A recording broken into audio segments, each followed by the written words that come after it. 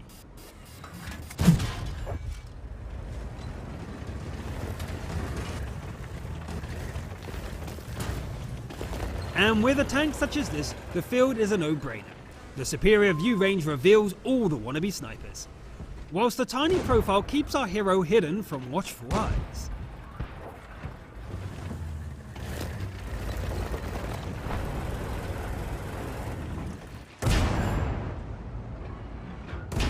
Even in close quarters, how do you hit something barely higher than a pile of rocks?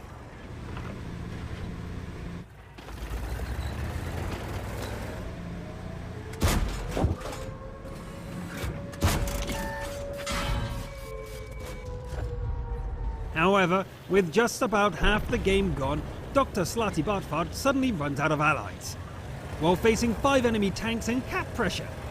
First things first, the annoying capper.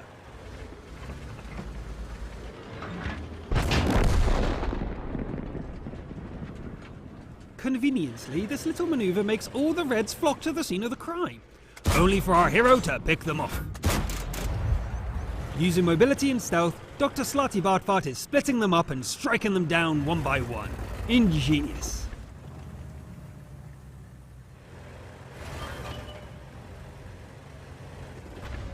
Wait, not yet. Now!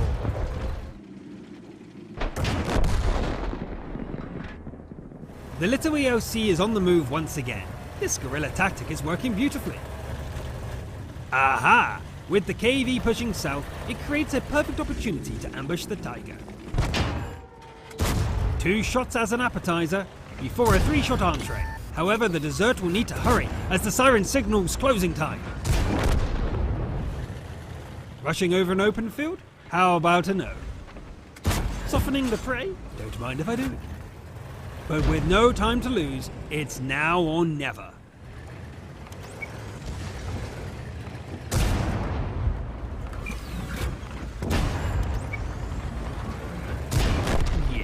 Never stood a chance? GG. What a game by Dr. Slati Bartfart, perfectly demonstrating the principle of defeat in detail. Isolate and assassinate, or maybe divide and conquer. Dealing 5,000 damage, 8 kills and 1,729 base experience might not be a Best Replays of the Week record, but we couldn't pass up on such a well-played game.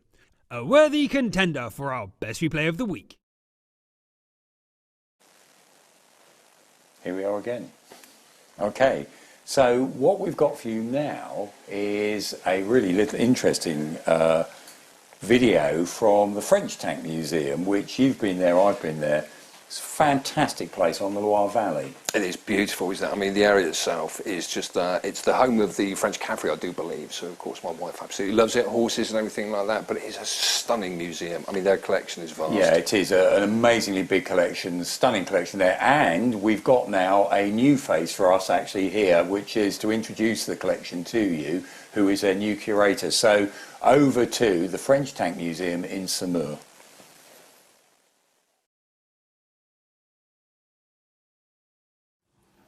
Welcome to the French Tank Museum. We are at Saumur, on the banks of the river Loire. This museum is one of the French Army's biggest. 11,000 square meters, 200 vehicles in exhibition. And in our collection, several dozen of historic vehicles are still in running condition. All of them are witnesses to more than 100 years of history. The First World War, including the last surviving examples of the first French tanks. The Second World War, from start to finish of the conflict, with examples of both Axis and Allied war machine. The Cold War and contemporary conflicts, with tanks from the Warsaw Pact, NATO and other countries. An armored vehicle from 17 countries, including many exceptional examples. A large number of these historic vehicles are regularly used, thanks to the work of our mechanics, as part of dynamic displays during national and international events. For example, Every year in July, the Carrousel de Saumur showcases 40 historic vehicles in motion. Our friends at the Bovington Tank Museum asked us if you could ask for a tank from Father Christmas, even one that no longer exists, what would you choose? Okay, so let's ask for the biggest French tank in all history, the FCM2C. Weighing 70 tons, 10 meters long, 3.8 meters high, and with a team of 12 to operate it. It was developed during the First World War to break through the strongest German defenses. This giant would have taken part in huge offensives in 1919, but the war ended before the steel monsters could enter series production. Only 10 examples were manufactured and delivered by 1921. They served primarily as trials vehicles and for propaganda. At the time, the FCM2C was very up-to-date. The tank was powered by 2 petrol engines powering 2 electric motors, one for each track, 100 years ahead of today's hybrid cars. In the turret, the vehicle commander enjoyed an exceptional field of view thanks to a panoramic viewing dome. This photo shows the 2 parts. A fixed dome with large viewing ports, topped by a mobile section with many vertical viewing slits. The top section rotated at 300 rotations per minute. At this high speed, an interesting phenomenon occurs for the observer, the stroboscopic effect. To explain, at this speed, the human eye cannot perceive the armor between the viewing slits. The observer, thus, has unobstructed 360-degree vision. But these behemoths were very slow, 12 kilometers per hour, and very thirsty for fuel. Long journeys had to be undertaken by train, but there were no railway wagons big enough. The tank itself had to form part of a railway wagon. The tank was placed on the rails, then lifted using jacks. It was then fixed to the bogies, one at the front, one at the back. These 2 bogies are all that remain today of the FCM2C, and they form part of the Saumur Museum collection. The FCM2C was still in service with the French army at the beginning of the Second World War, but the German advance was too quick and the FCM2C tanks were stopped during their movement to the front and destroyed by their crews. All of them were blown up except one because the explosive failed to function. Captured by the Germans, it was taken to Germany as a war trophy. All trace of it was lost during the war. Our shop is open, and the selection of products is available on our website.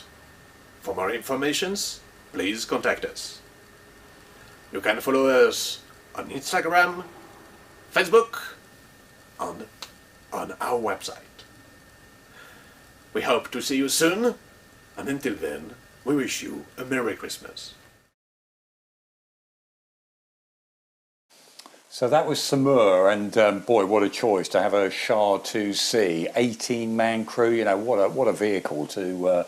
That's not a bad choice for something that's missing. Sadly, they were all blown up in 1940 because to stop them falling into German hands. So and their AMX collection there, David, have you seen that? Unbelievable. Yeah, quite some stuff. So again, another one of those museums, and do please try and support all those museums. He's mentioned his shop there. Please, all those other museums we've been showing, so important that you do try and keep those museums going, because we want to be able to see those collections into the future too. Now, we've got another bit of the hidden museum that Richard saw earlier in the week. We have a fantastic reserve collection of vehicles in our store, what we call the Vehicle Conservation Centre. So Richard was over there with Chris van Schadenberg, our head of collections, earlier this week to have a look around. So we've got a video to show you now. So here we are now in the Vehicle Conservation Centre, the VCC. Absolutely fantastic. Chris, thank you so much for inviting me in. I love this building. I have to say it's my favourite building out of the entire museum. Same here, a bit of everything in here. Some of the running vehicles, some of the stored vehicles, future projects, just a sheer variety. Over 100 vehicles in here. and engines, gearboxes, you name it. It's a sort of tank. And this heaven. is just sort of, is this like the overflow or something, or is this where you put your, Yeah, that's right, Richard. It's a bit of everything. We have got future exhibition items, so if we want to do a new exhibition on a particular project, we can bring them out here and get the ones that are currently on display in here, so it's that overflow we can work with. And at the front, some of the vehicles that we run, about 20-ish vehicles that are currently in running condition, dotted near the doors. Ideally, they have their own garage in the future. It's something we hope to work towards, because at the moment we're mixing storage and the running vehicles, not ideal. But at the same time, they need to be here because we're running out of space, and they need to be in a good environment as well, because some of the more modern vehicles, they actually suffer quite badly from the damp conditions in some of the other buildings. So I say it wasn't so long ago, before obviously the VCC was here, a lot of the vehicles were outside, weren't they, rusting away? Absolutely. And, as Richard, director, always says, unless they're in the cover, there's not much else you can do with them to look after them. So the good thing is everything is undercover, and this is really, really good environment. Big building. Yeah, heating in there, big slab, a concrete slab on the floor, so that helps as well in the summer to keep it cool and in the winter to keep it warm. That heat exchanger, and yeah, some spares. I was just say, you keep plenty of space there. There's a massive, I don't know if the viewers can see it, massive track against that wall there. Plenty of power packs, gearboxes as well, I assume, down there. Yeah, these we received from Shrivenham, the Defence College of Shrivenham. Some really, throughout from the Second World War to more recent material, engines, gearboxes that were used for teaching purposes and training purposes, and they gave them to us. They still need to be sorted out, but fantastic material, Valentine suspension, multi-bank, cutaway multi-bank for a Sherman, a bit of everything. Again, that's the nice thing about this, being it complete units, vehicles, order parts, a bit of everything. So yeah, this ideal toy store here. I'm going to put you on the spot here now, Chris. How many vehicles in here at the moment? Yes, just over 100. Over 100, that's good. Have you got any particular favourites? I think just like everyone else, you have sort of favourites in different periods. Yeah, the Leopard's always impressive. I like the Chieftain. It's just a bit of everything. You have favourites in each different period. I'm a Centurion man, I must admit, but yeah. Might be a Berlin camo on the Chieftain there. I know, it's the wrong mark for it, but it looks good. It's nice to see something not green. But yeah, this must mean obviously a lot to you, this vehicle that you served on for many years. Not many years, I hasten to add, Chris. I'm not quite that old. I started on I Chieftain, always but make the joke that you started on Centurion, but you didn't, did you? No, I didn't. No. But that's the nice thing as well, talking to people that actually served on these vehicles, because it's great having the vehicles, but unless you speak to the crews, those maintained them and those worked on them and those who served on them, it just gives it that edge, that interesting story. It makes it sort of three-dimensional from a story point of view. Yeah, absolutely. That's what we're all about in the museum. And I'm right in saying that not every single vehicle in here actually belongs to the museum. You've got a few private collectors. That's right. This one, let's point out the Hago, really rare beast, Japanese tank, Second World War. We have one in the collection, of course, on display. This is privately owned by a gentleman, a collector in Japan. It came to the museum last year as a loan. We operated it in Tankfest 2019. We were planning to use it this year, but of course this year completely changed. He kindly let us have us for another year, so next year will be the last year to have the Hago on display. And yeah, really grateful. And not just the Hago, we've got other vehicles, the Stug. We've working with the Churchill Trust to have some Churchills here. So because we are the tank museum and people know what we do and we have the facilities to look after it and especially to display it in the arena, because not everyone, of course, has an arena, even though they may have a collection of vehicles. We're working and we're looking forward to working with other private collectors and other trusts and museums to highlight their collections and give the variety for our shows. Because we have the volume, but people want to see different things every now and then. So do we. So it's yeah. And of course, I do know that some of the obviously the keener, the people doing research and that love the VCC as well, because you've got some super rare vehicles. I mean, we can't actually see them from here, but tucked away across in the corner, I know there's a Conway, for example. And yes, yeah, and that's the nice thing. And we do provide access when people have a research inquiry. We let them in here, and on special open days or special tours, we'll let people through here. Because again, there's no point having all this if no one can actually see it.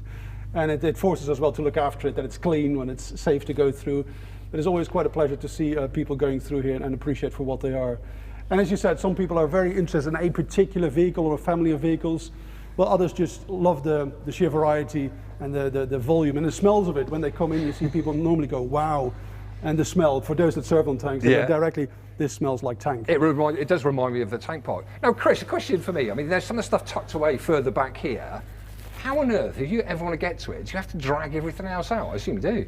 Yes. That was an easy answer then. First in, last out, yeah. So if we would need access to some of the prototype vehicles in the back, you would get this entire row out, and then you bring them through the doors and you pull them out. It's a lot of work. We're actually having some light work coming up. We have to replace lights in our in the VCC, so we need to pull quite a few rows out just to gain access to service those.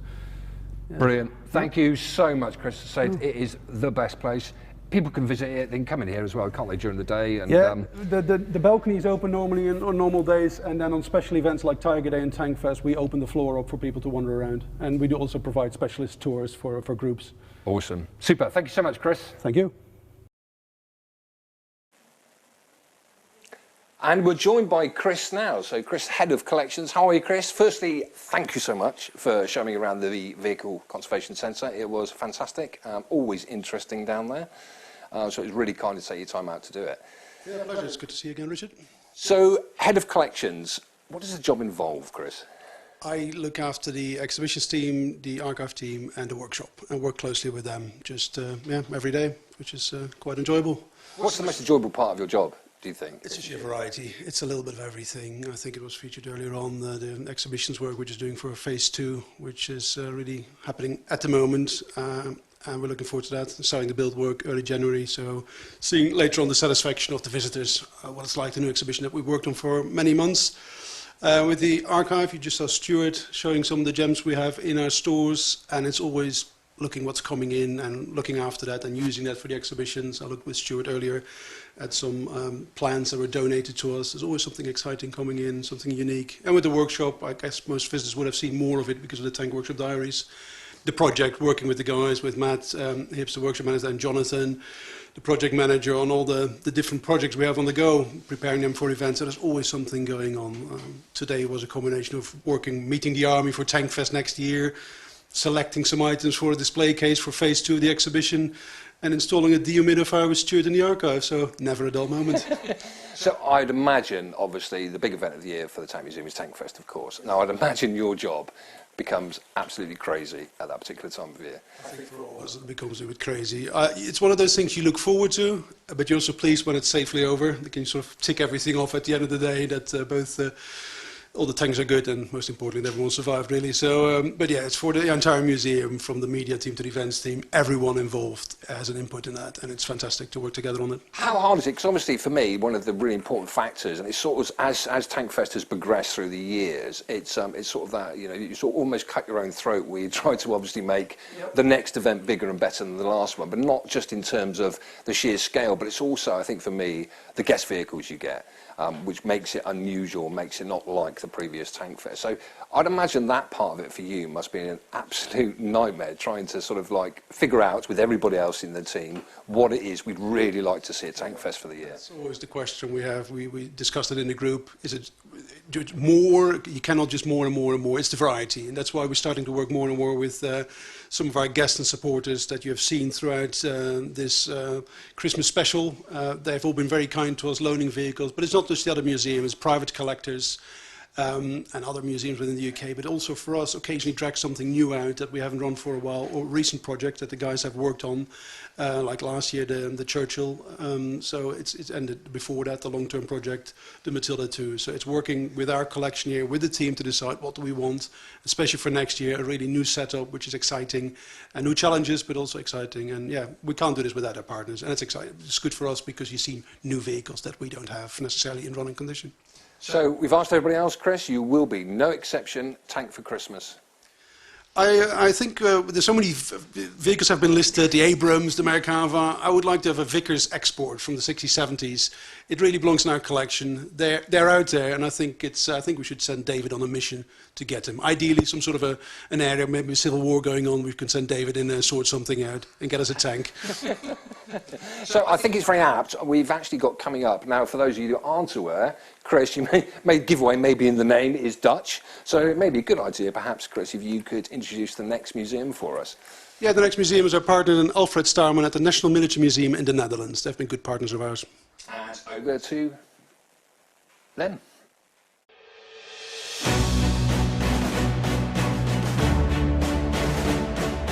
Welcome at the National Military Museum of the Netherlands, located at the former Soesterberg Air Base.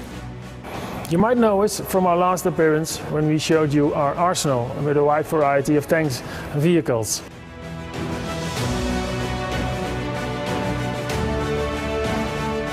Thank you, Bovington, for inviting us to your Christmas party. You ask us, what tank do you want for Christmas? Well, I know what I want. I want your Target 2. Nah, just joking. But your Target 2 is still here on loan until September next year.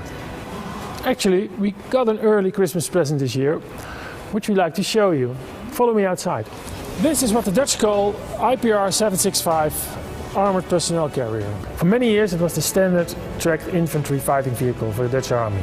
The standard configuration has a 25mm cannon and a coax machine gun. When the Dutch went to Afghanistan, the vehicles were already 30 years old. The province of Uruzgan force protection was of the utmost importance. After many lethal accidents with roadside bombs and rocket-propelled grenades, extra protection was added to the vehicle. The armor is covered with an extra layer of small devices which explode when hit by a rocket-propelled grenade. This prevents the piercing of the armor and of the hull. A very effective solution, but there was only one problem. By putting on the extra armor, the vehicles gained a lot of extra weight. They went from 30 tons to 21. They solved that problem by revitalizing the engines and strengthening the suspension. The Dutch used 30 of these vehicles in Afghanistan, from approximately 2009 until 2011. After that, they were sold to Jordanian. And this is the only one left, and we consider it a very important addition to our collection. We hope to have it on display sometime soon. Or even better, come and see it perform in our tank arena during our annual tank show in August next year. For more information about the National Military Museum, please visit our website nmm.nl or follow us on Facebook, Instagram or YouTube. Thanks again, Bovington, and we wish you all very happy holidays.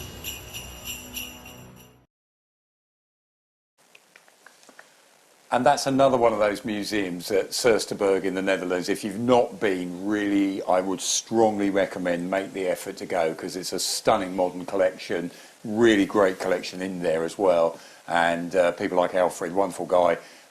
It's a beautiful new setting as well for their collections overall. So again, please do support all these museums. We keep saying it. They're only going to keep going if people like yourselves support them or go along to them.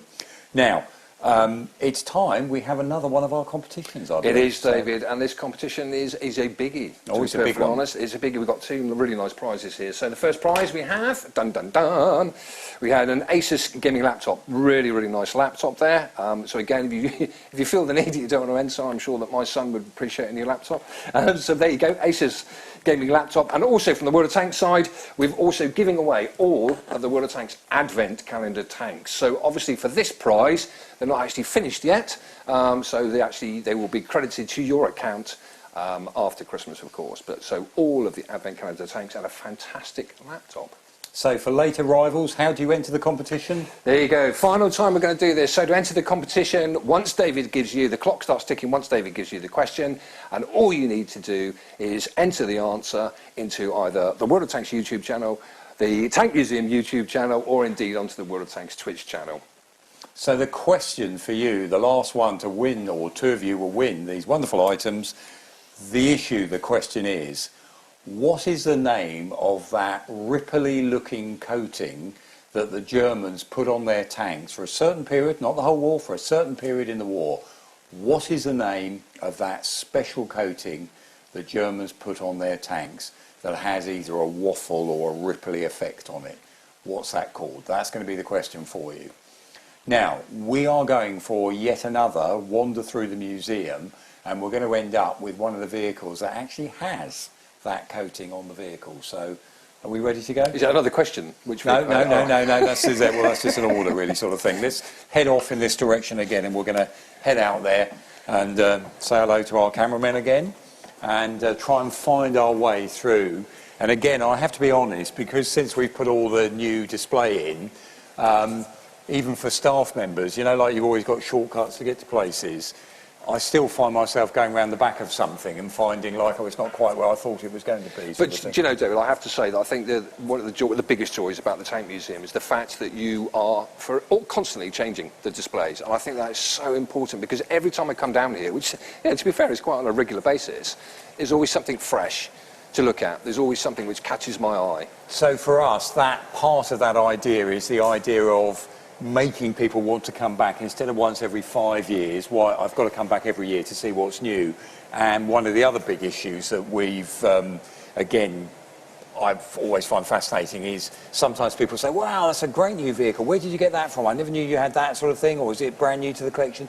And again, for us, often, one of the things that we're a big collection, so not everyone finds their way to every corner.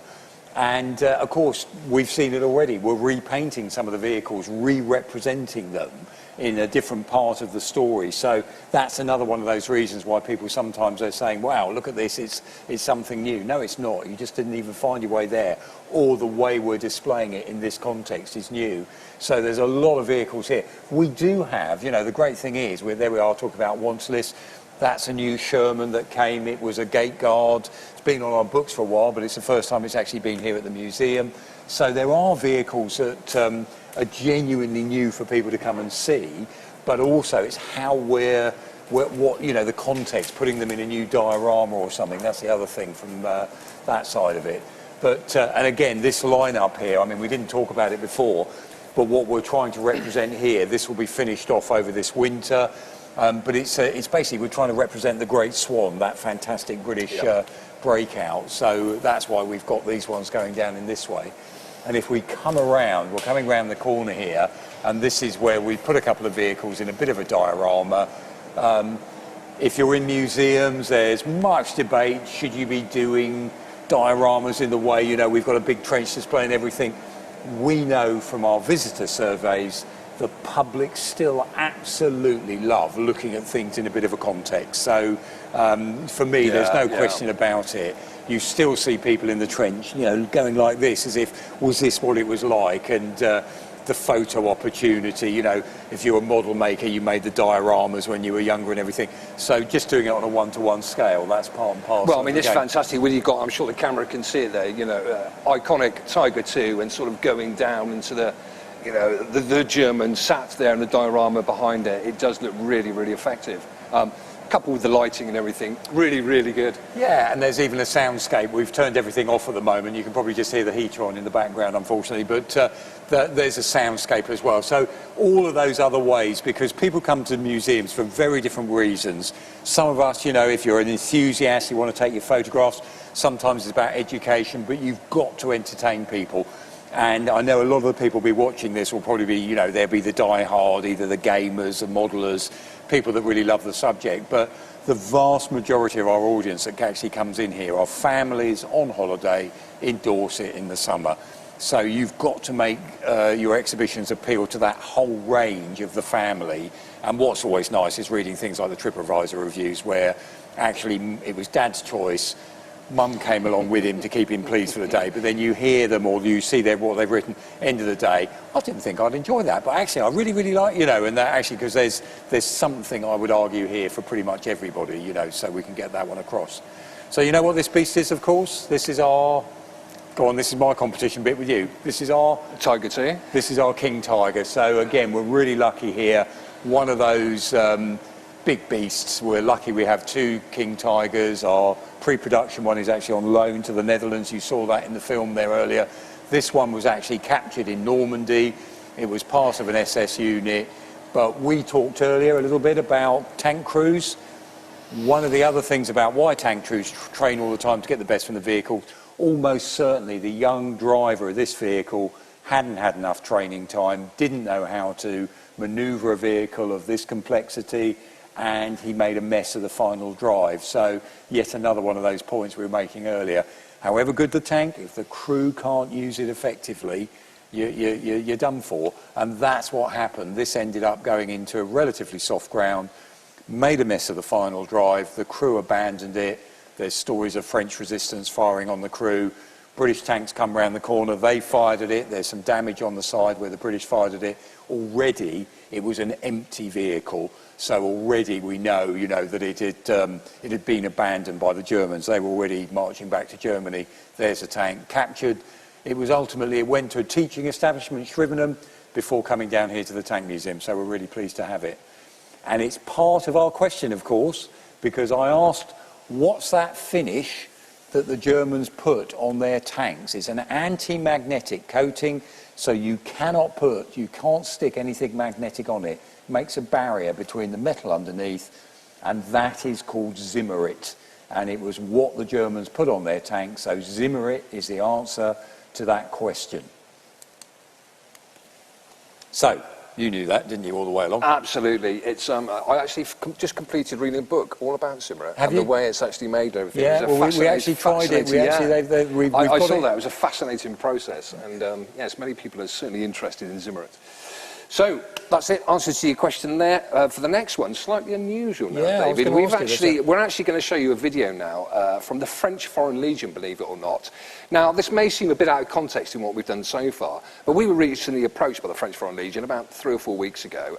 That's World of Tanks, and I guess, like you said, we were having a conversation earlier, not many people are actually aware that they have got an armoured regiment in the French Foreign Legion.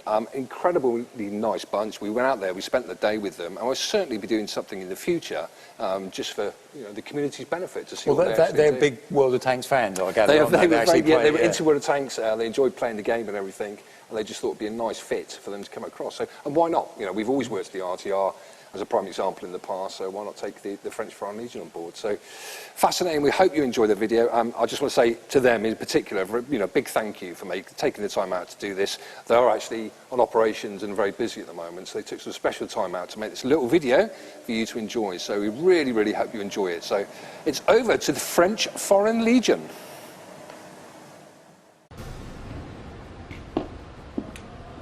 Hello. I'm Colonel Nicolas Meunier. I'm the commanding officer of the French Foreign Legion Armoured Cavalry Regiment. As you may know, the 1st French Foreign Legion Armoured Rookie Regiment is about to celebrate its 100th Christmas in 2021.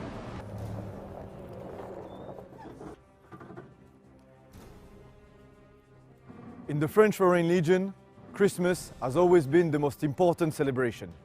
And this is why we are so proud to share our passion for combat with the World of Tanks community during this Christmas Tanks event. Christmas is also about sharing, and this is the main goal we are trying to achieve with this upcoming centenary year celebration. So please, have a look on our website and join the regiment's community to help and support the French Foreign Legion veterans. Now, we will show you our main armoured vehicle, the AMX-10 RC. I hope you will enjoy its features as much as we did earlier this year when we were deployed in Mali. Thank you very much.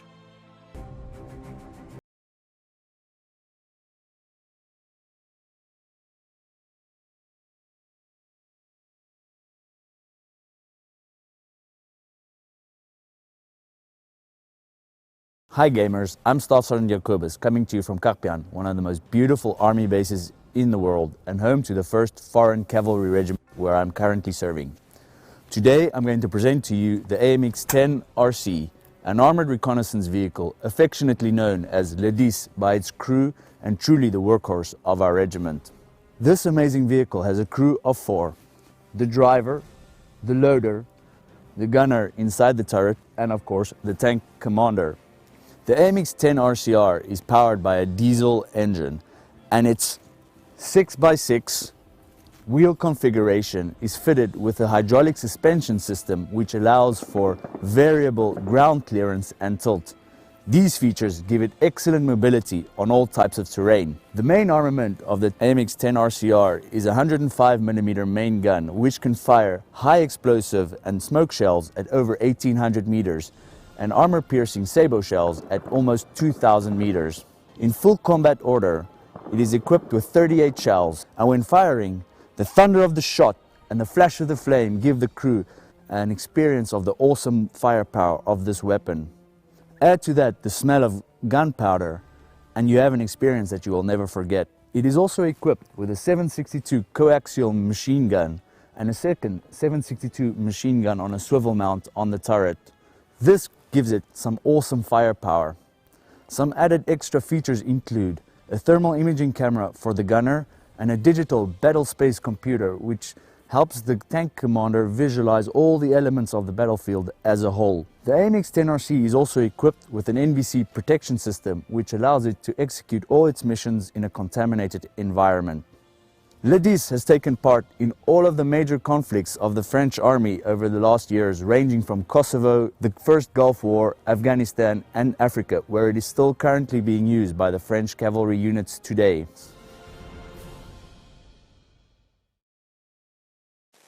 So we were all saying here, what an amazing vehicle, that AMX-10. You know, being able to do a neutral turn like that is quite something for a wheeled vehicle. You know, you don't often see that often.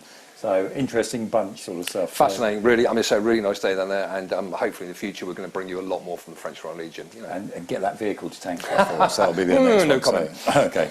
Now, we're very lucky because there's a group of tank museums. There's a kind of like new member in many ways, because the Jordanians, the King of Jordan, has been a great tank fan for many years, and he's been putting together a collection which is now open in Amman, and you've actually been out there. Yeah, we've travelled out there a couple of times now, and beautiful collection, beautiful building, and I have to say, I mean, if you want to sort of like visit a museum and a bit of a holiday at the same time, obviously Jordan is stunning with Petra and everything else. It's a beautiful, beautiful place to visit, but yeah. We actually were helping them put together the collection. I mean, I went out there about 15 years ago, you know, and I remember seeing the different bits scattered around the place, and it's really interesting because I haven't seen the completed museum, but seeing some of those vehicles on this video, where I remember them standing outside army bases with flat tyres and everything, you know, that sort of thing, and now seeing them how they're presented. So another one, if you've got the chance, you happen to go to Jordan or you want a trip to the Middle East, this is a stunning collection, very much worth a visit. And here's a film that shows you some of the amazing things they've actually got there in the Royal Collection in Jordan. Good day, everyone. My name is Maher Tarawni, the Director General of the Royal Tank Museum, the home of military heritage. I would like to begin by wishing you all a Merry Christmas and Happy Holidays. Our museum is a Jordanian national museum with international standards, located in Amman, Jordan, and it is considered one of its kind in the region.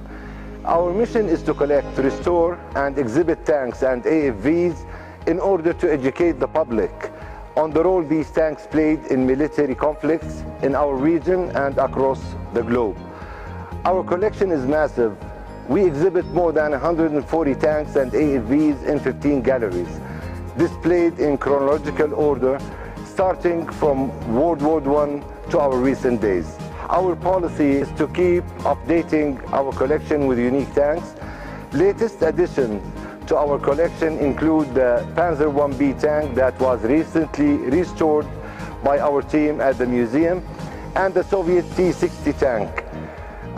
We also have the Japanese Type 61 tank, and we will be soon welcoming one of the oldest Soviet tanks to be displayed in World War II Hall. I invite all of you to come and visit our museum, and once again, Merry Christmas and stay safe. Good day, chaps. My name is Tankmas Khasawni. I'm the Operations Manager of the Royal Tank Museum. I wish you're staying safe during this pandemic. We are now standing in the gallery of the Jordan Armed Forces. This gallery is, for me, one of the best galleries that we have in our museum. We display here a collection of tanks that served in the Jordanian Armed Forces, and we tell the story of the development that took place in the armored divisions in our army. We start the story with the Valentine Archer and the Charioteer, which were entered the service during the 50s and 60s of the last century. We tell the story of the Jordanian patriots who defended our country. In addition to the Valentine Archer and the Charioteer, you can see behind me the Sherman, which served during the 50s in our army. Also, we have some armored vehicles and scout cars displayed, and you can walk through them during your visit.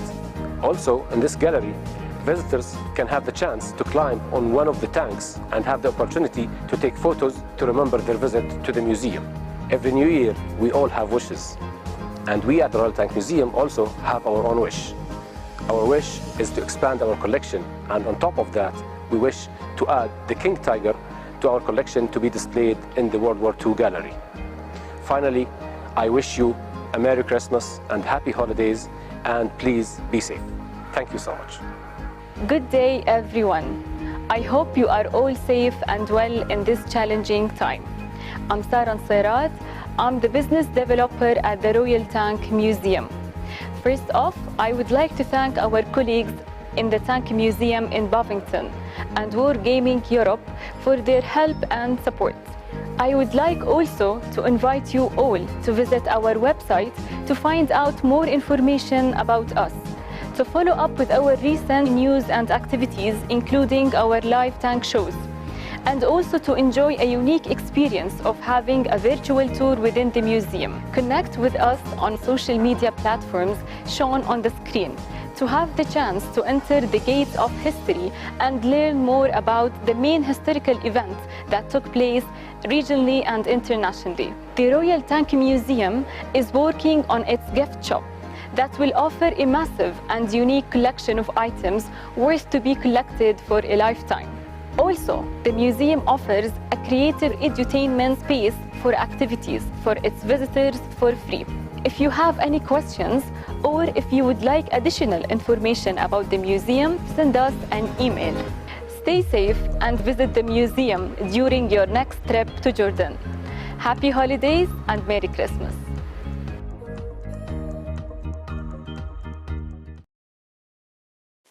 So you can see there, as I was saying, what an amazing collection is actually now being put together in Amman. Now, we've come, I'm afraid to say, to the end of our evening broadcast. It's almost the end, David. Time for a pint, I think. A little bit more than that. And also a big thank you. Thank you so much. Obviously, lots of people to thank. Thank all those wonderful museums that have submitted their videos. If you want to find out more about them or go to the links on their shop, have a look at our tankmuseum.org/Tankmas. There's all the links are on there. At the very end of this particular broadcast as well, we'll be putting up all the names of the competition winners, so you'll be able to see who got what in our various competitions there. And of course, our thank you to all of you who have already been supporting, not just us, the Tank Museum, but thank you to World of Tanks for that, their support for the Tank Museum as well. Things you've been buying, and don't forget, keep looking out on our shop, because Tog, that lovely Kobe model, that'll be coming out next year. So if you have got some money, some gift vouchers, whatever it is over Christmas, start saving it, because you can be buying that in the new year.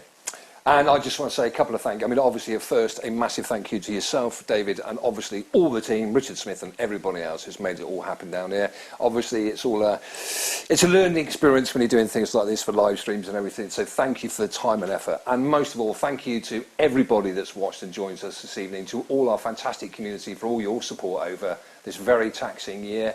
It has been a hell of a year. Fingers crossed all of you are staying safe, and we look forward to, again, hopefully, Tankfest next year. Most of all, I just want you to all have a fantastic Christmas and a very peaceful New Year. And to take us out, once again, we're going to go the final time to the brilliant Vintage Vixens. Happy Christmas. Christmas, everybody. Thank you so much for having us tonight and joining us.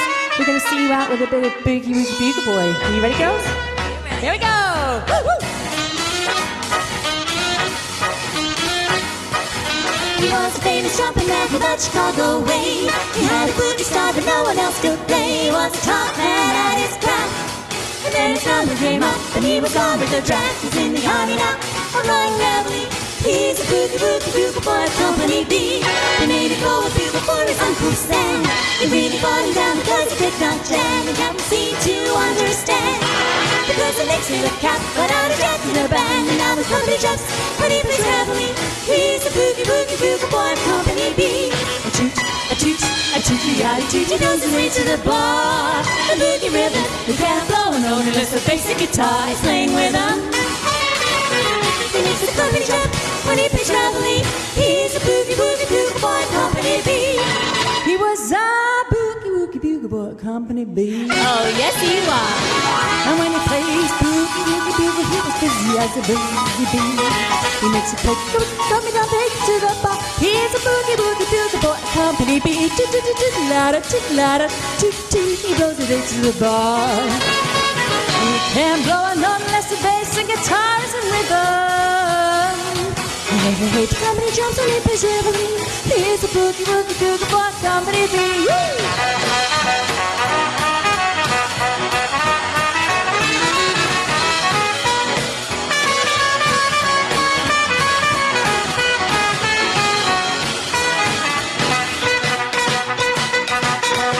He wants to sleep a boogie every night and wakes him up same when in the early pride. They clap their hands and stamp their feet. Because we know how he plays, when someone gets in a beat, he really breaks it up when he's traveling. He's a boogie boogie boogie boy, company B. Da da da da da da da.